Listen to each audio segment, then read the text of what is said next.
Dave McBryde has just done something he's wanted to do for most of his life. He's flown a jet very fast on his own. Well, what can I say? I think the grin tells all. Absolutely fantastic. Absolutely fantastic.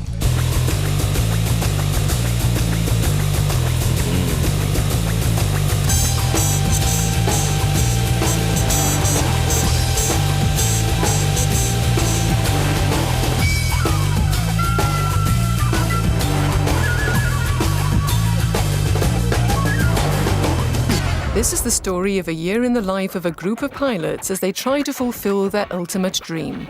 For the first time in 25 years, we've been allowed into RAF Valley on Anglesey to film the highs and lows of the fast jet pilots of tomorrow. Today is the start of teaching you to take an aircraft as a weapon and go out and kill somebody with it. They spent the first 6 weeks in ground school.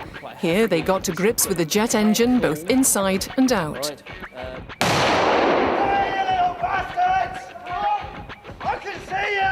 They were put through an exhausting 4-day exercise.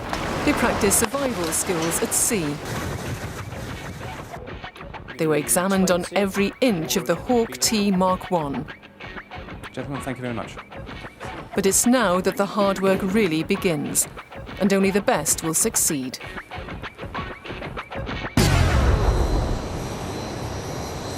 UN weapons inspectors are due to arrive in Baghdad later this morning. Iraq says it will. It's 8 o'clock in the morning.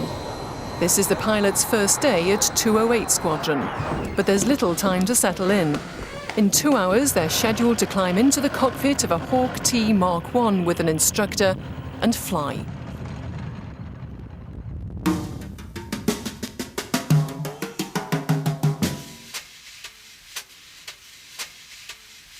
First up to fly is Dave McBryde.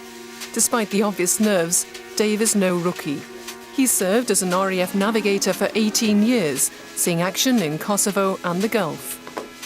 All sheets, please. Surrey 1245, Dale McBryde, GH1, 10:41 hours, 3 signatures. Good. That's it. Dave, so this is it. 18 years you've been waiting for this moment. How do you feel? Very happy, actually, yeah. Just ready to get on with it.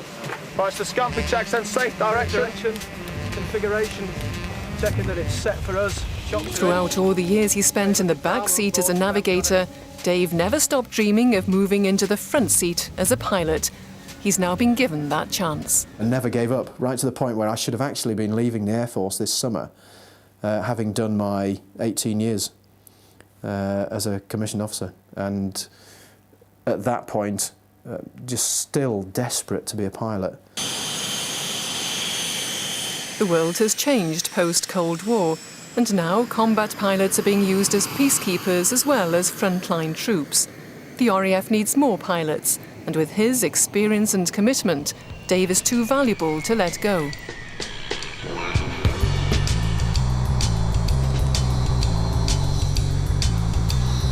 (10:50, November the 25th, 2002. It's a moment that Dave McBryde will never forget. He fulfills a childhood dream and flies his first jet.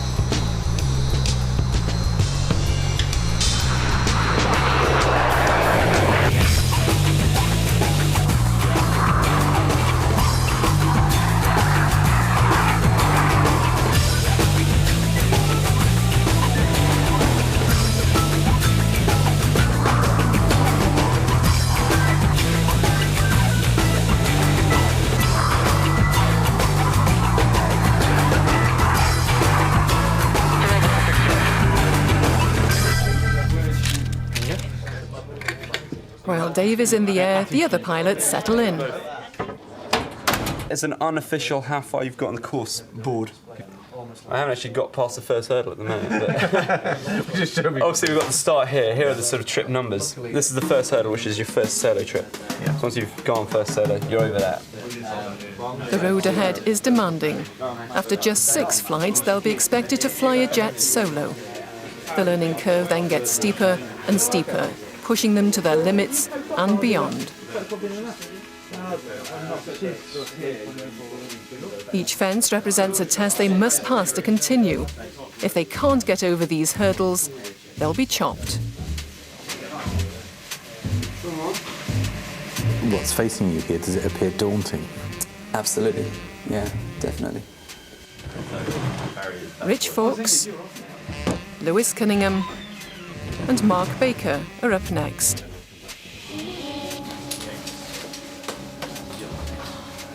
Today, Mark's instructor is Jules Thurston. Jules is a creamie. She has only just finished the course at 208 herself. She did so well that she was creamed off and sent back as an instructor. What are you looking for from Mark today? Basically, all we're going to do is get him flying and just have a feel for the jet, and hopefully to get him landing it by the end of the sortie. Fingers crossed. That is the idea, yes. Yeah, I do, exactly. Nervous? A little bit. It's good to be a little bit nervous. Good luck. Yeah. See you later. Never be too complacent. Pilots describe themselves as being in their bubble before flying. They seem to cut themselves off, running and rerunning through the countless procedures and checks.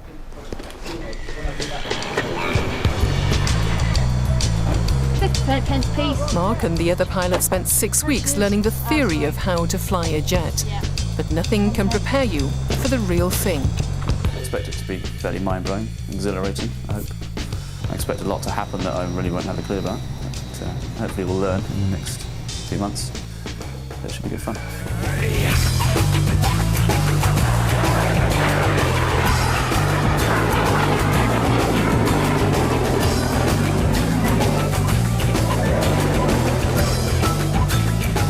RAF Valley covers 6 square miles of the windswept west coast of Anglesey. With 3 runways, 100 sorties are run every day, 5 days a week. It's the busiest military airfield in Britain. There can be up to 30 jets flying at once in the valleys of Wales, the Lake District and Scotland.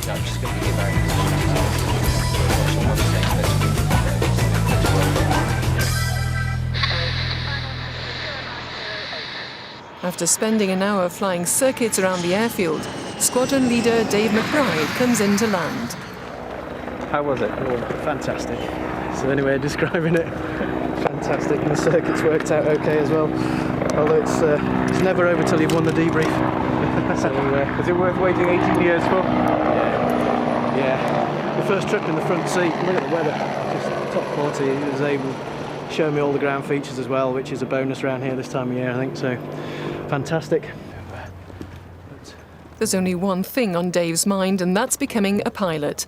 But there is a cost, not least for his wife and son back in Lincolnshire. During this year in Wales, he'll only see them at weekends. The travelling is the hard bit for me, and the short time at weekends because of the distance that I get to spend with them. But during the week, I'm so busy. It's studying for a test or learning new checks. It's hard. And I think it's probably harder for Sheena because she's the one that is on her own in the house through the week. And yeah, she finds it hard.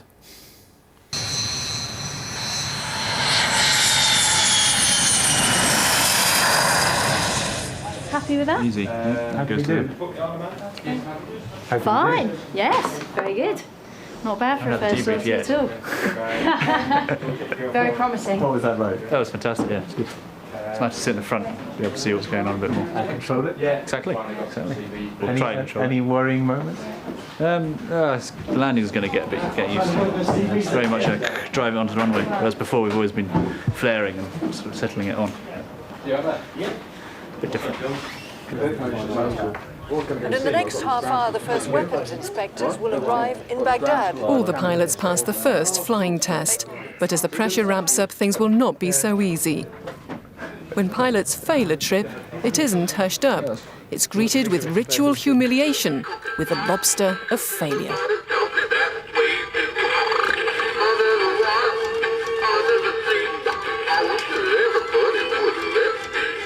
Whenever somebody fails a trip, they go and press the button, it does its thing. Stand there while it plays. And everybody through there hears the lobster and they all come through to find out who's biffed a trip.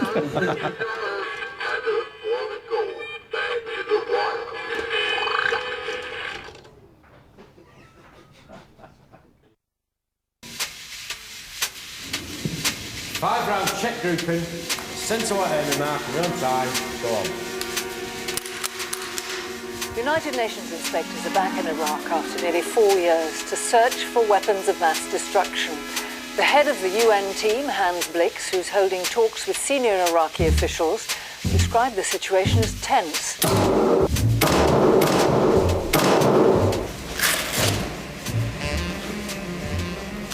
The state of the world at the moment, there's all kinds of unpleasant weaponry out there, and we need to know how to be able to operate in those environments. Well, indeed, I mean, Hans Blix has just arrived now in Baghdad. That's right, yeah. Looking for this stuff. So does that concentrate your mind? It does, certainly.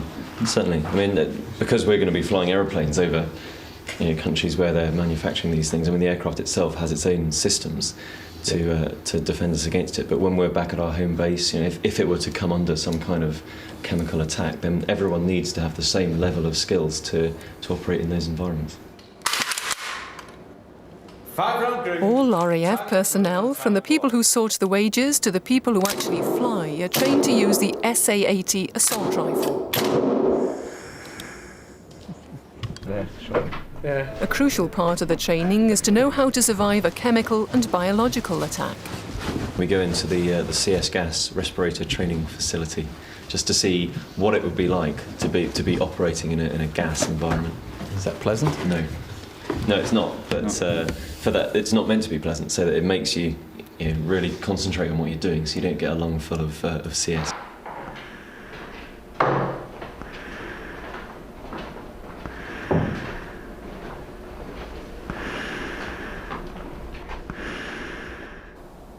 What we need to do is carry out immediate decontamination of the chemical environment. Carry on. Once in the gas chamber, Lewis and Mark have to remove their masks, decontaminating themselves with pads of Fuller's earth. Even though the pilots screw up their eyes and hold their breath, as soon as their masks are off, the gas attacks moisture inside their nostrils, their ears, and even the sweat on their skin.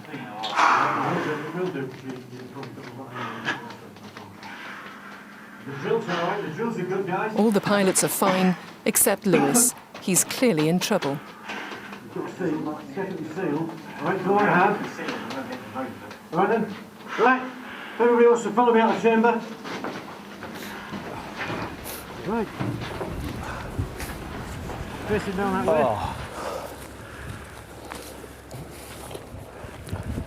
Get a big gulp of it. Yes, really it was. Don't rub your eyes, right? So let the fresh air go in, face into the wind. Let the fresh air rub it down. You come down here. Can you talk to us? Yeah. What happened? I just got a face full of the stuff. Right, I'm going to go back in again. I didn't have enough breath left to breathe out and fully purge the inside of the respirator. Just ended up getting a face full of the CS. How did it feel? It's horrid. It's a horrid, horrid sensation. It's better now because I've got the wind blowing it off my face. But just for a minute it was really nasty. I had to come out. I had to stop the drill.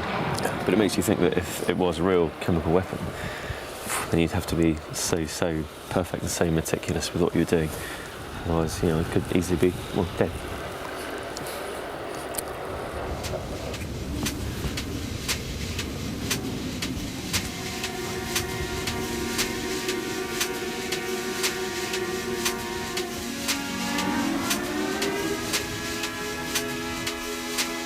Despite the effects of the CS gas, that evening Lewis has another simulator sortie to pass. You're going skiing soon? Yeah, quite a lot of it is expected of us here. So, yeah, we're expected to perform, to deliver the goods, I suppose.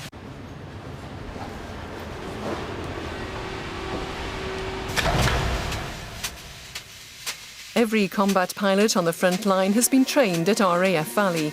It's the only unit of its kind in Britain. Station Commander Les Garside-Beatty experienced the pressure of fast jet training in the early 70s. Our job is to get them through the flying training here at Valley. And I and my instructors will ensure that we give them every possible help to achieve that. If there comes a stage where it is evident to us that they will not succeed, then of course we will pull the plug. The fast jet course at Valley is gruelling. These pilots with axes above their head did not make the grade. They were chopped. 20% of our students will not complete the course. If he's right, then at least one of the pilots we're following will not make the grade.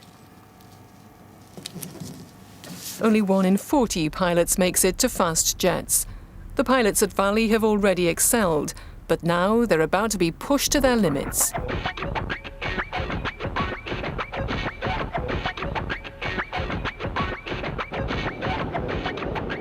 Two weeks later, the pilots are facing their first solo flight, the first crucial test of their abilities. Is failure something you consider on this course? Every stage you get to, it's something that crosses your mind because every trip is a potential fail. No, it's not something I dwell on. I'm not saying I'm infallible and it won't happen, but don't think about it. Nobody's immune, nobody's invincible. You've got to be a person that thrives under assessment and tests because every fly is a test. There's always lots of banter about getting chopped, as we say. It's not something you want to relish. Flying solo is a huge psychological barrier. A pilot further up the course was chopped just a few days ago. Lewis Cunningham is in no doubt that he must perform well today.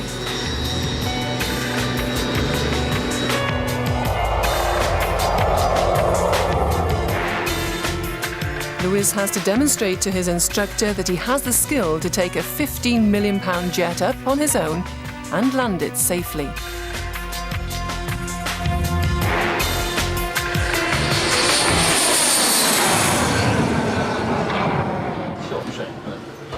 The sortie did not go well. Lewis fails the trip. His circuits weren't good enough and his landings were poor. Forward and Rob Lender, could you contact ops please? Ldr Rob Lender. I don't know. I see the first solo in the Hawk as quite a big step, and to be deemed to be not good enough.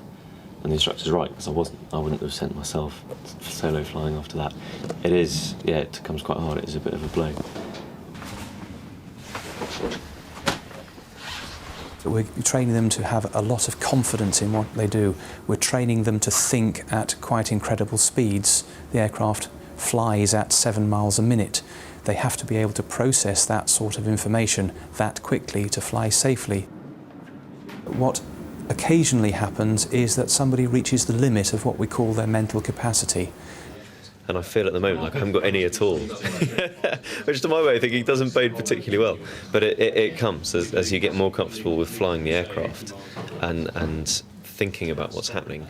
That enables you to free up some of this capacity, which is not a tangible thing, it just exists, or in my case doesn't exist yet. It frees up more of your brain to work on the real sort of finesse stuff. Yeah. Which at the moment is what I'm having trouble with. Well, I'm having trouble with the basics, but the finesse will come. It does worry me. But everyone has a bad trip now and again. I just hope that what happened this morning was mine.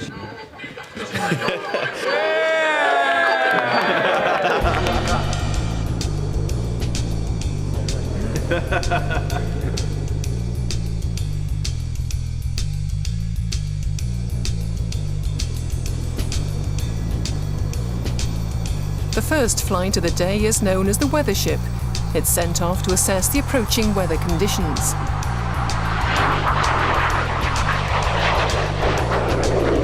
It's not good news.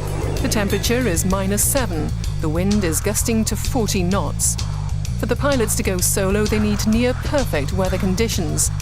But this is Anglesey in December. There's no chance for Lewis to redeem himself today. Or the next day, too much cloud.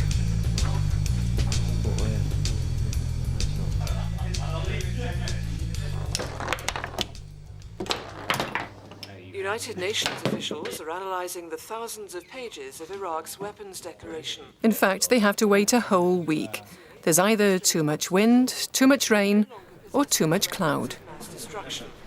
But the United States and Britain will be looking for evidence that Iraq is concealing some of its weapons. We need fairly good weather to do it, to be clear to do it. We can't go through cloud yet because we haven't been taught how to do it. So if we were going around the island and just inadvertently went into cloud, then that would be potentially a very dangerous position to be in because we'd be quite low. with no kind of radar clearance, no idea really of how to fly in cloud. So to make sure all the bases are covered, the squadron need to make sure that the weather is fit to send us. It's got to be pretty good.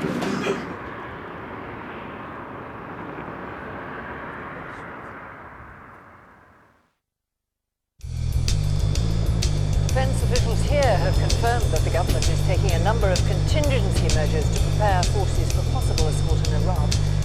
It's the first morning of perfect weather on Anglesey for 8 frustrating days. And Lewis flies a good sortie.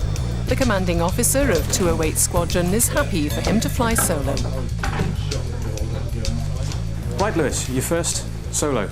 Okay, good sortie that you did this morning. The aim now is to go off and do that on your own. Okay, a big step, first sortie in a fast jet, but the most important thing is that you display the same level of professionalism on your own as you do when you're with me as an instructor. Last point, it's your first solo. Enjoy it. Okay. Try my best. Thanks very much, sir. How are you feeling? Nervous, but quite excited. It's going to be good. How long will you be up in the air for? I'm authorised to fly for half an hour. So won't go far over that, I shouldn't think. So it's been quite a few years leading up to this moment, I guess, really? Yeah, I guess so. I see this as quite a major step, really. I mean, I've flown solo in other aeroplanes before, but first time up in a fast jet. That's it's a whole different kettle of fish, really, from anything else I've done. So, yeah, big moment. Also flying solo for the first time today is 23-year-old Richard Fawkes. So 8 days of waiting, finally here. 23 and a half years of waiting.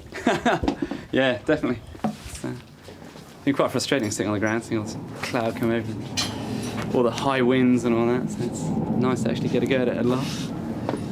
Jump at that hurdle.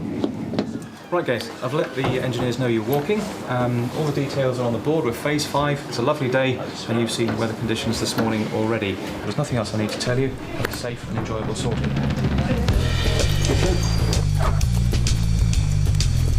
Good luck, mate. Yeah, have fun, mate.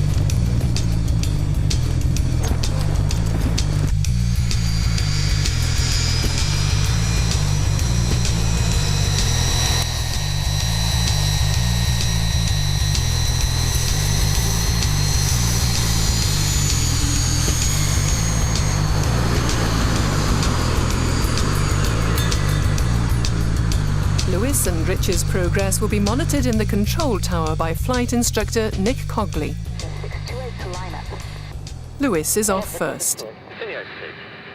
That's a start. He's got everything in the right place. Everyone, finals good now.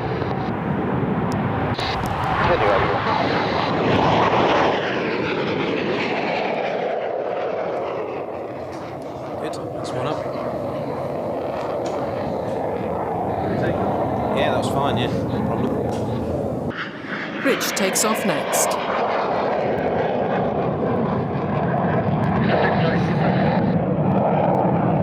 Good. Happy with that as well. Everyone, down control. We can keep an eye on them. We've got a little screen over here where we can actually track them going around the island. Crash Yeah, vehicle, hang on. cross 14. So this is one of them here.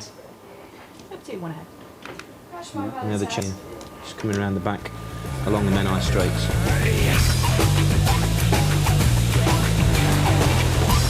At 500 miles an hour, it takes just a few minutes for Lewis to go right around Anglesey from the Menai Strait to Holyhead.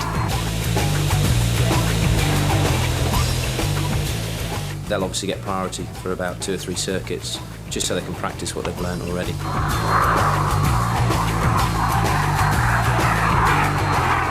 On their first solo flight, Lewis and Mark should have clear skies around Valley.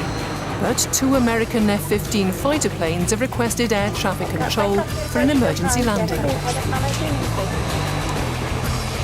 Lewis finds himself in their path and has to get out of the way quickly. An unexpected complication to his first solo flight.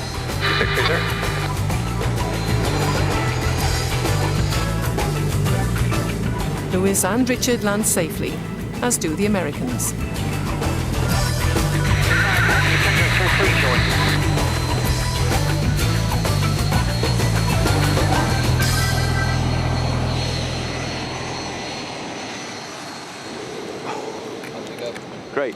Yeah, really good fun. Really enjoyed that. Sorry? Worth the wait? Oh, definitely, yeah. Definitely. It was really, really awesome. It's what I've been waiting for ages. Pretty special, still. But the weirdest thing was watching Lewis taxiing out. They didn't seem that different to me because I can't usually see the instructor in the back anyway. But seeing Lewis taxi out in front of me onto the runway, you know, it's just him in the front seat. We sort of known him for quite a long time. Flying off in a jet just seemed all wrong. Made it back alive. That's the important bit. There'll be some drinks in the bar. It's fair to say, I think. Later that day, and not to be outdone, Dave McBryde also flies solo for the first time. It was quite strange. It felt normal to take off and then took off, and it was only when I got down the Menai over the top of Bangor, and all of a sudden it was, I'm doing this on my own. I'm at 350 knots, and there's Bangor, you can see for miles, snow on Snowdon, just unbelievable. And then back in for circuits, and funny old thing, the circuits were the best ones I've done all day. No instructor in the back, so I haven't got the extra pressure, but oh God, 18 years waiting for that, and it's just something else. Absolutely top. Right, welcome everybody to the Victor 72 Solo Certificate presentation. Blue and yellow being the squadron colour, we mix something that looks and tastes suitably horrific to mark this momentous occasion of flying solo in the hole. Or something like that. The Solo Barrel, a party to celebrate with those who've completed their first solo flight. Every frontline fighter pilot has drunk from this tankard after flying solo for the first time at Valley. What they've achieved here must not be underestimated. To have flown a fast jet on your own for the first time is a huge leap in confidence. They're better pilots the trip after just because they've done it.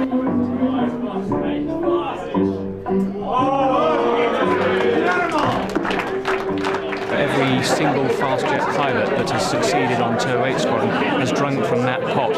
What's in it isn't important, but the fact that they've taken part in the celebration of, with their comrades, with their friends, with their colleagues, and with the people who teach them to fly is the important thing. And one day they're going to have to go to war, and they're going to go there because they're part of the organisation, they're part of their mates, they're not going to let their mates down. So this is what it's about, esprit de corps, camaraderie.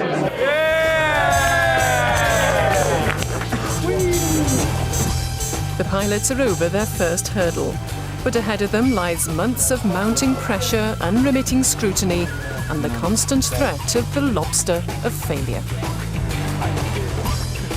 Next on Combat Pilot, the problems mount for Lewis. We meet an engineer with a passion for propulsion. The Red Arrows come to Valley. And anti-war protesters break into the base.